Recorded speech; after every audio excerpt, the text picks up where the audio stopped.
Hello, welcome to this Channel M News special. On the day, David Cameron addresses the Tory party conference here in Manchester and effectively brings down the curtain on the party political conference season.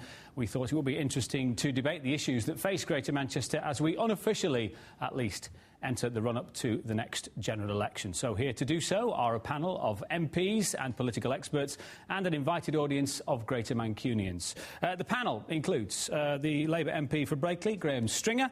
Next to him is the Liberal Democrats MP for Withington, John Leach. We are hoping to be joined by the Conservative prospective parliamentary candidate for Bolton West, Susan Williams. She at the moment stuck in traffic. And with her, Dr Andrew Russell is a politics lecturer from the University of Manchester. Behind me, taking your tweets and your emails, should you wish to contribute, is the chief reporter from the Manchester Evening News and their political correspondent, David Ottewell. Next to him, an invited audience of Greater Mancunians who we hope make up a fair representation of walks of life, backgrounds and political interests. So Greater Manchester, apart from being the greatest patch in the world, is also very important politically. It's where a general election could be won or lost, as Ben Bland now reports. Elections are a numbers game. Next year the stakes will be high and the parties fighting hard.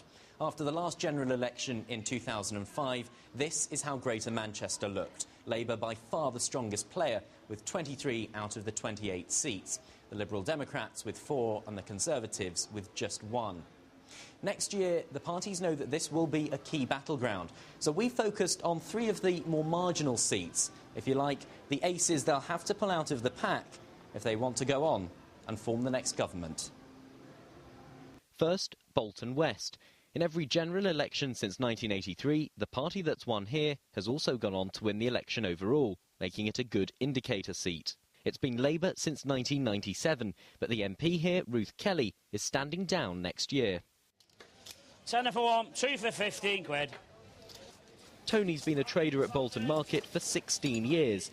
Normally, he's a Labour voter, but he hasn't yet decided who'll get his vote in 2010. The main thing for me is policing. That's the main thing for me. The old people, care of the old people, and hospitals, basically. If they can do things, education. I think there's far too much money put into things that are not as important. Next to Bury North. The Labour MP here, David Chater, featured prominently in the expenses scandal, and he's standing down. But with his party leader, Gordon Brown, wanting to stay on as Prime Minister, we visited the street that bears his name in Radcliffe, in Bury North, to find out what one family wants from the politicians.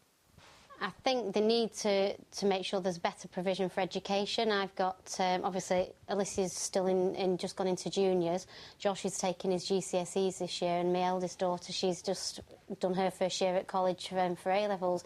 But if she wants to go to university, where are we going to get the fees from? Which they're now talking, you know, scrapping these student loans and making parents pay for the fees. It's a catch-22 situation. She can't go to university if we haven't got the fees, so she then can't get a job.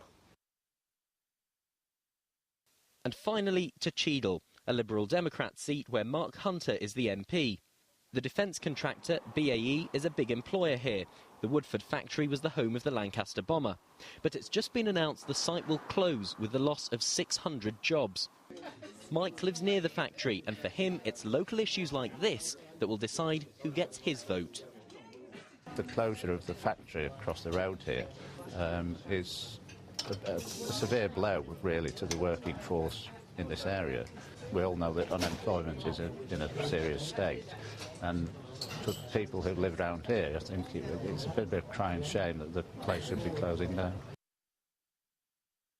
So those are just some of the issues affecting voters in Greater Manchester. As the conference season draws to a close, they'll now be looking to each of the political parties to reveal their hand. At stake, crucial votes that will leave one party popping the champagne and all the others counting their losses.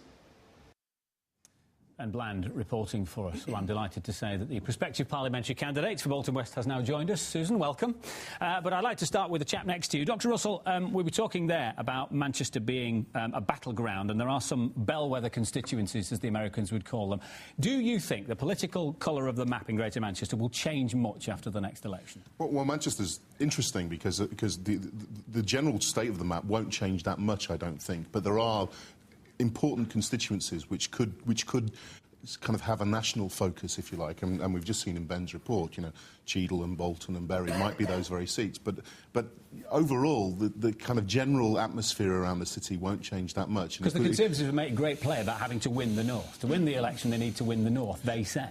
Yeah, yes, but you can win the North without winning the urban North, and the suburban North and the rural North may be the kind of target area for the Conservatives much more. I think that kind of central kind of the central kind of core of Manchester will be largely unaffected, unless the aftermath of something like the expenses scandal actually affects turnout amongst those people who are the kind of core voters for the core parties, in which case it might be a bit more unpredictable.